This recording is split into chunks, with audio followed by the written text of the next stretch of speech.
fascinating for you. Which White House official made the decision to bar the AP reporter from the Oval Office and the diplomatic reception room last night? Well, first of all, let me just set the record straight. It is a privilege to cover this White House. It's a privilege to be the White House press secretary. And nobody has the right to go into the Oval Office and ask the President of the United States questions. That's an invitation that is given.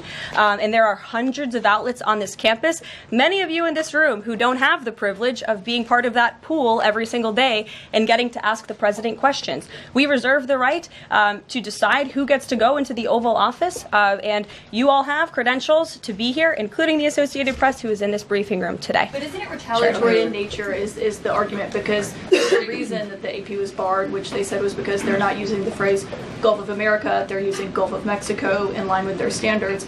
And so the question here is this setting a precedent that this White House will retaliate against reporters who don't use the language that you guys believe reporters should use? And how does that align with the First Amendment commitment that you were just talking about? I was very upfront in my briefing on day one that if we feel that there are lies being pushed by outlets in this room, we are going to hold those lies accountable. And it is a fact that the body of water off the coast of Louisiana is called the Gulf of America. And I'm not sure why news outlets don't want to call it that, but that is what it is. The Secretary of Interior has made that the official designation in the Geographical Identification Name Server. And Apple has recognized that. Google has recognized that. Pretty much every other outlet in this room has recognized that body of water as the Gulf of America. And it's very important to this administration that we get that right, not just for people here at home, but also for the rest of the world.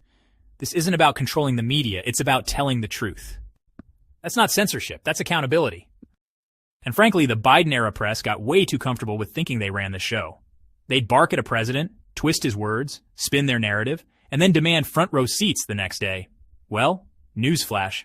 There's a new sheriff in town. President Trump's administration doesn't play that game. And Karoline Leavitt, she's not here to take nonsense from reporters who think they're above the truth. Look, I'm all for a free press, but freedom doesn't mean you get to rewrite reality. If the Associated Press wants back in the Oval Office, maybe they should start by respecting the facts and stop pretending they're the victims. Karoline Leavitt laid it out plainly. This administration is committed to truth, to clarity, and to putting America first, even when it comes to what we call the waters off our own shores. So to the press corps, if you want access, earn it.